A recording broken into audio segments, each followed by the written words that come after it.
Hello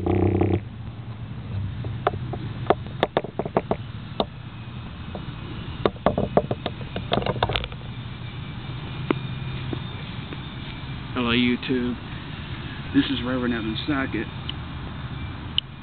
I'm sure all of you by now know about the new Michael Moore film coming out called Capitalism, a love story. Now, I for one am a very big Michael Moore fan. I've been watching his films ever since he got big with Bowling for Columbine. I agree with the guy 100% on most things, and I think that he definitely has something to say and has a lot more guts than most political people out there who have a message, especially documentary filmmakers. However, the film attacks capitalism, and this is where a lot of people who are against so-called hippie protesters are going to get their ammunition. There's another governmental doctrine called communism. Now, capitalism is supposed to be the opposite of communism, but of course, this is where politicians got their ammunition in the 1960s to battle hippie protesters by saying that they're communists, they are against capitalism and whatnot. Capitalism, in case you never studied class when you were in school and studied history, is a governmental doctrine in which enterprise is free. It believes in free enterprise. Basically, businesses and other ways of manufacturing income is left to the people. Government has absolutely no control over businesses in any way. Now, this is a good thing because it gives us all the freedom to go out and, do what we want to do, start the businesses we want to start, have no interference from the government. If we make $20 million, as long as we pay taxes, it's ours. Communism, on the other hand, the government has absolute control over all business. The good thing about communism is that everybody is provided with what they need to live. The bad thing is that you cannot get more than what you were allotted. Take, for instance, I'm not exactly sure how communist nations work. All nations that are communist work in different ways. But I would imagine that in communist Russia, when it was the USSR, the Soviet Union, I imagine that this is how it went. When kids were born, they went to school, and as they got older, they were probably given aptitude tests. And the ones that scored high on the tests were probably allowed to go to college to become doctors or lawyers or scientists or whatever. The ones that didn't score as high were probably placed in some kind of technical school to be mechanics or whatever, and the ones that did horrible and just weren't very intelligent were probably left to become janitors and whatever. Now, from what I've seen, obviously, the more respectable your profession, the more you would get, but everybody is provided with a job and an apartment. The bad thing about it is that you're given just enough money to get by. People don't get paychecks in the Soviet Union, and they don't get didn't get paychecks in the Soviet Union. They didn't get paychecks in communist countries, as far as I understand.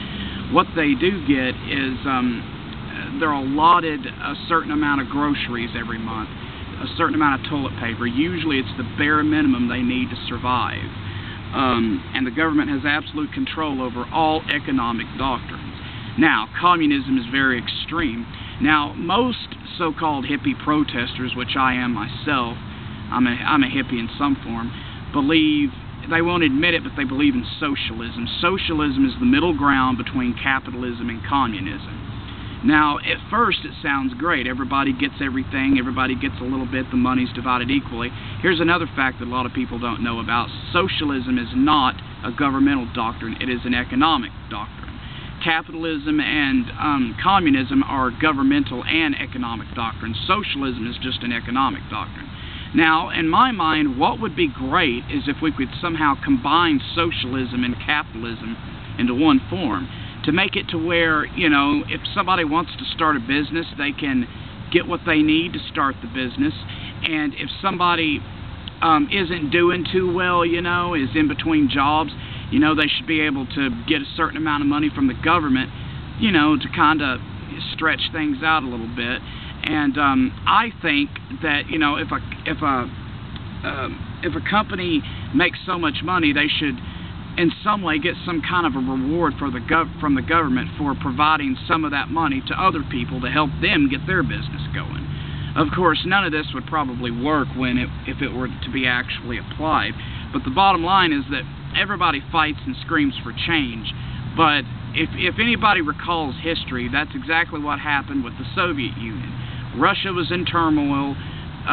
Stalin came along and said, let's march a revolution on. The revolution happened.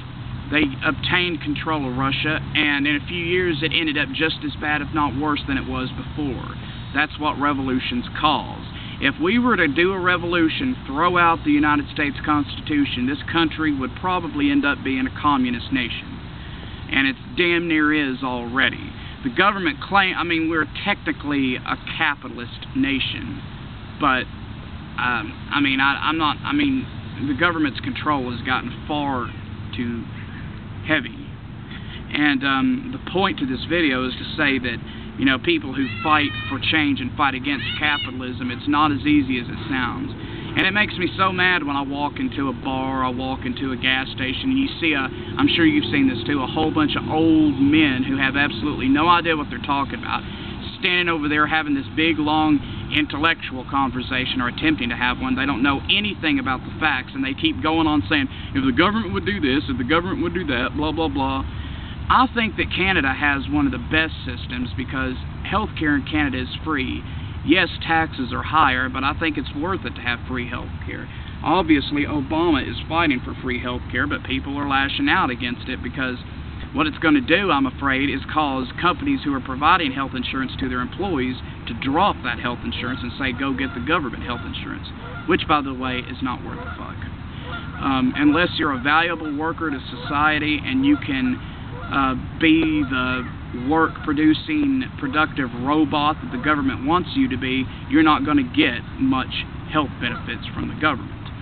And you'll see all these little shows where these guys are advertising these books that say how to get money from the government.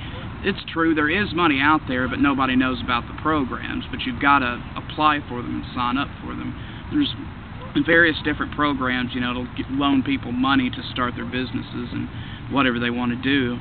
But people don't understand how difficult it is to change the economic system of a country, especially the United States of America. I mean, when you have 250 million people in a country and everybody's doing what they want to do, it's very hard to keep everything within balance. I mean, everybody's basically working on trust. You work because you trust your employer to pay you. You walk the streets at night trusting the police to protect you. Everything is built on trust. The owner of a business trusts the manager to keep it running and to not steal money. And very often people will break that trust, which ruins it for everybody. But for all of you out there who are totally against capitalism, my only advice to you would be to try and study up on socialism and find out what the doctrines of it actually are before you call yourself a socialist. Capitalism isn't, it has flaws, but I believe that free enterprise is the only way that the country is going to proceed in an adult and productive manner. If we move to socialism, people are not, in a communist nation and in a socialist nation, people do not have the will to work hard because they know that they're not going to get any more money if they do. So in Russia, people were lazy. Yeah, they came to work, but they didn't do anything. They wanted to, detectives didn't investigate murders. Everything was just kicked under the rug.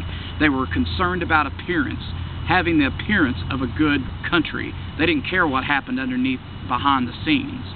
And the bottom line is that in a socialist nation, there's no reason to do anything because you're never going to progress beyond the point that you're at. Because the government has already predetermined what they want you to do. They want you to be a janitor. If they want you to be a lawyer, they want you to be a doctor. Your fate has already been predetermined, and there's nothing you can do to change that fate in that type of a nation. At least in a capitalist nation, you have more freedom to engage in enterprise in a way that is more productive and suitable for the American people.